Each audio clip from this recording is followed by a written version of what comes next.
அண்மை செய்திகளை பார்த்து வருகிறோம். மத்திய அமைச்சரும் பாஜக மூத்த தலைவருமான பியூஷ் கோயல் இல்லத்தில் தெலுங்கு தேசம் கட்சித் தலைவர் சந்திரபாபு நாயுடு ஆலோசனை மேற்கொண்டு வருகிறார்.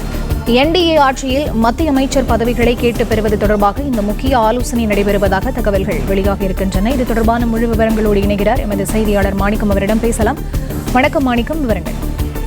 தேசிய ஜனநாயக கூட்டணியுடைய கூட்டணி கட்சி தலைவர்களுடைய ஆலோசனை கூட்டம் முடிந்ததுக்கு பிறகாக அந்த கூட்டணியில் அங்கம் வகிக்கக்கூடிய தெலுங்கு தேச கட்சியினுடைய தலைவர் சந்திரபாபு நாயுடு தற்பொழுது பாஜகவுடைய மூத்த அரசியல் கட்சி தலைவராகவும் அக்கட்சியில் அமைச்சராகவும் பணியாற்றிருக்கக்கூடிய பியூஷ் கோயலுடைய இல்லத்தில் அவரை சந்திப்பதற்காக சென்றிருப்பதாக சொல்லப்பட்டிருக்கிறது.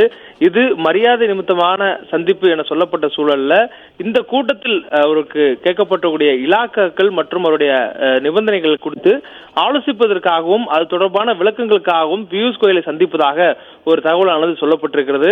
குறிப்பாக 3 அமைச்சர்கள், 2 இணை அமைச்சர்கள் மற்றும் சபாநாயகர் ஆகிய பொறுப்புகள் தன்னுடைய கட்சியினுடைய எம்பிகளுக்கு வழங்க வேண்டும் என்ற ஒரு கோரிக்கையை சந்திரபாபு நாயுடு இந்த கூட்டத்தில் வைத்திருந்தார். அதே போன்று ஆந்திர மாநிலத்திற்கு சிறப்பு அந்தஸ்து வழங்க வேண்டும் என்ற ஒரு கோரிக்கையும் நீண்ட நாட்களாக சந்திரபாபு அவர்களால் வைக்கப்பட்டு வருகிறது.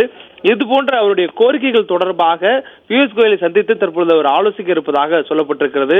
இந்தியா கூட்டணியுடைய ஆலோசனைகள் தற்போது நடைபெற்றிருக்கக்கூடிய சூழல்ல ஆட்சி அமைப்பதற்கான முனைப்பான பணிகளை தேசிய ஜனநாயக கூட்டணியானது மேற்கொண்டிருக்கிறது.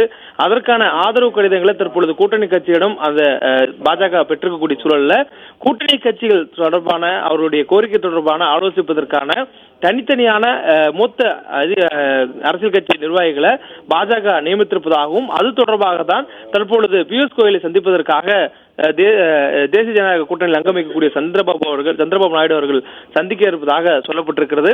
மேலும் அவர் கேட்கக்கூடிய இலாக்காக்கள் என்ன, மேலும் மற்ற கோரிக்கைகள் என்ன என்பது தொடர்பாகவும் இந்த ஆலோசனை மேற்கொள்வதற்காக பியூஷ் கோயலை சந்திக்க அவர் சென்றிருப்பதாக சொல்லப்படுகிறது.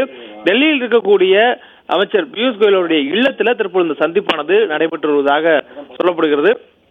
மேலும் இந்த சந்திப்புல ஏற்கனவே மற்ற கூட்டணி கட்சியினரும் கேட்கக்கூடிய இலாக்காக்கள் இல்லாமல் மற்ற இலாக்காக்கள் கொடுப்பது மற்றும் அவர்கள் கேட்கக்கூடிய இலாக்காக்கள் மாற்றாக வேறு இலாக்காக்கள் வழங்குவது மற்றும் கூட்டணியாக செயல்படக்கூடிய சூழல்ல இணக்கமான பணியாற்றுவது மற்றும் வரக்கூடிய அடுத்தடுத்த காலங்களில் நாடாளுமன்றங்கள் மேற்கொள்ளக்கூடிய மசோதாக்கள் மீதான ஆதரவு வழங்குதல் உள்ளிட்ட பல்வேறு விஷயங்கள் தொடர்பாகவும் ஆலோசிக்கப்பட இருப்பதாக சொல்லப்படுகிறது. குறிப்பாக இந்த சந்திப்பு என்பது அந்த 3 அமைச்சர்கள், 2 இணை அமைச்சர்கள், சபாநாயகர் ஆகிய பதவி தொடர்பான ஒரு ஆலோசனை என்ற ஒரு தகவலும் சொல்லப்பட்டிருக்கிறது.